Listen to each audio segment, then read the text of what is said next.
네, 편집 없는 날선 토크의 진수 라이브 썰전 시간입니다. 김종배 시사평론가, 이동관 전 청와대 홍보수석 나왔습니다. 두 분 어서 오세요. 네, 라이브 썰전 바로 시작하겠습니다.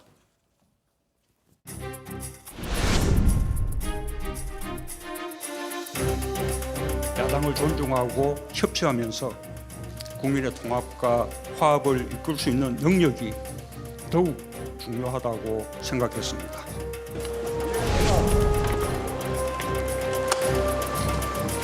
국회의장 출신이기 때문에 적절한지에 대한 고심을 했는데 국민을 위해서 할 일이 있다면 그런 거 따지지 않을 수도 있는 거 아닌가 하는 판단으로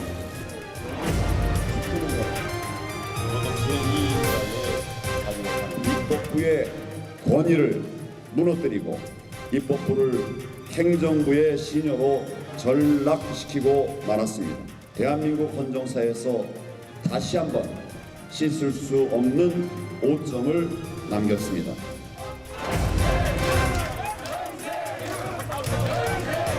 이낙연 총리께도 감사의 말씀을 드립니다. 총선을 앞에 둔 우리 민주당에 앞으로 큰 힘이 되어주시라고 믿습니다.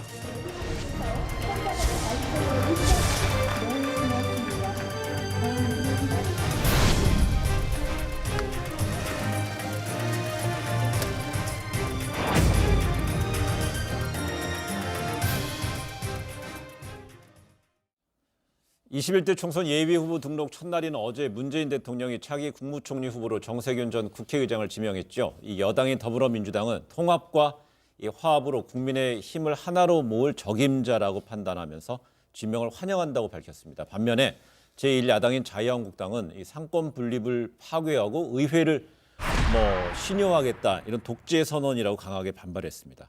그러면서 70년 대한민국 헌정사의 치욕이라고까지 이런 얘기를 했습니다. 너무 상반됩니다. 일단은 그런 지적은 할 수 있다고 생각을 해요. 뭐냐면 국회의장까지 지낸 분이 총리로 간다라고 하는 것에 대한 어떤 모양새에 대해서는 충분히 이야기가 될 수 있다고 생각을 하는데, 근데 문제는 공격이 너무 과한 측면이 있다. 이것이 과연 상권 분립의 원리를 저해하고 파괴하는 행위일까? 저희가 학교 다닐 때 배우지 않습니까? 대한민국은 대통령제와 의원 내각제를 혼용을 하고 있다고 배우고 있고, 그래서 국회의원 신분으로 입각을 해주지 않습니까? 장관을 하고 있는데, 그런 원리에서 그러니까 본다면 이렇게까지 공격하는 것은 과도한데 왜 이렇게 과도하게 공격을 하는가를 보면 거기는 포석이 깔려 있는 것 같습니다. 도랑치고 가재 잡을 생각인 것 같은데 잡을지는 잘 모르겠는데요. 결국은 신여화라고 하는 단어에 모든 게 들어있는데 정세균을 침으로써 문희상을 잡겠다라고 하는 이런 어떤 정책 포석이 깔려 있는 것이 아니냐. 다시 말해서 국회의장이라고 하는 게 봐라. 지금 청와대의 신여식으로 돼 있으니까 문희상 의장이 이래서 페터 법안이나 이런 것들을 만약에 상정해서 표결 처리를 할 때 결국 이것도 그것의 증좌다. 이런 식으로 차단에 들어가고 나중에 공격하기 위한 포석을 놓고 있는 것이다. 이렇게도 해석할 여지는 충분히 있다고 그런 봅니다. 포석도 있다 이런 말씀이에요. 예. 지금 정치적 공방의 소재가 충분히 될 만은 하죠. 그 공격이 과하다든가 아니면 적절하냐 하는 건 별개로 하더라도 어쨌건 우선 그 국회의장이 그 탈당을 해서 중립적 위치에서 국회를 총괄해야 한다는 그 정신에 비춰보면 사실은 이미 그 우리 정세균 의장은 그 뒤에 대부분 관례상 지금 그 총선 출마를 안 했잖아요. 원래 이제 그렇죠. 했죠. 그런 면에서 보면은 이미 그런 의미에서 보면은 그 어떤 적절한 처신의 문제가 제기될 수 있었고, 저는 그것보다 더 근원적으로 의전 서열이라고 하는 거를 저희가 지금 자꾸 이 얘기를 하는데 2위와 5위의 차이, 저는 그건 과연 적절한 것인가? 왜 제왕적 대통령제 아래서 모든 권력이 청와대라는 궁정을 향해서 소용돌이치듯이 몰려 들어가는 이 대한민국 지금 정치 시스템에서 그게 큰 의미가 있는가 하는 아주 시니컬하게 그런 회의가 드는 것은, 작년 그 가을에 문재인 대통령이 법원 70주년 기념식에 가서 법원의 적폐청산 거의 질타하듯이 사실 야단친 거거든요. 그 뒤에 바로 대법원에서 검찰 수사에 협조하겠다 그래갖고 이제 본격적으로 흔히 얘기하는 사법적폐, 사법농단 수사가 본격화됐단 말이에요. 오히려 저는 그런 것이 훨씬 더 큰 삼권 분립에 대한 중대한 침해라고 지적을 했어야 되는데, 그때는 별 큰 반응도 안 보이더니 이거 갖고 그러는 거는 과연 삼권 분립위까지 나올 만한 것인가에 대해서는 조금 한국당이? 의미가 있습니다. 예, 아주 의문이 있습니다. 제가 볼 때 다른 야당의 어떤 논평 정도가 적절한 거로 봐요. 그러니까 국회의장까지 하신 분이 총리로 가는 거에 대한 아쉬움은 있다. 하지만 이왕 결정이 된 거 가서 잘 하시라. 뭐 다른 정당은 이 정도의 논평을 했는데 제가 볼 때는 그 정도가 적정선이 아닐까 이런 생각을 좀 합니다. 예, 그 자유한국당의 평가는 좀 분석 과한 것 같고 아니면 뭐 이동관 수석은요 상권 분립할 계제는 아닌 것 같다 이런 식으로 좀 진단을 하셨는데 이 청문회 이후에 그 임명 과정에서 여야의 좀 치열한 공방이 예상되는 대목이죠. 이 정세균 총리 그 후보자 오늘 청문회 준비단 사무실로 첫 출근을 했습니다. 이 청문회 임하는 각오도 밝혔는데요. 잠시 들어보시겠습니다. 국내 경제의 가장 시급한 현안은 뭐라고 생각하시는지 말씀을 부탁드립니다. 우선 경제가 활력을 찾는 일이 가장 중요하죠. 경제 주체들이 활발하게 경제 활동을 할 수 있는 여건을 만드는 것, 그게 가장 중요하다고 생각합니다.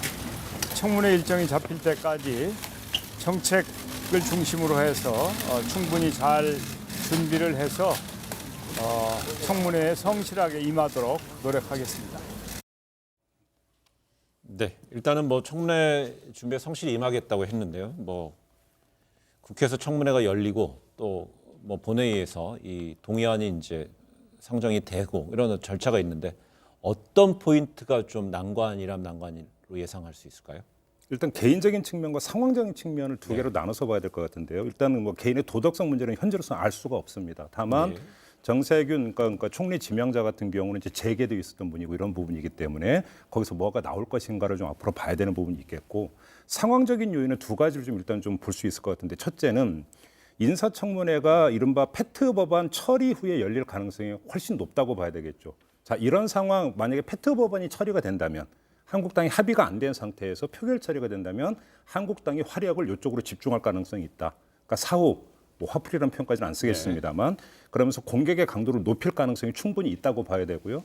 그거는 페트는 사후가 되고 사전적 측면에서는 총선을 또 목전에 두고 있다는 점. 이런 점에서 공격의 강도를 그러니까 최대로 끌어올리지 않을까라고 전망을 하는데 한때 국회 수장까지 지낸 분에 대한 예우를 한편으로는 기대를 하고 싶으나 별로 그 기대가 달성될 가능성이 별로 없어 보인다 이렇게 말씀드려야 될 것 같습니다. 알겠습니다.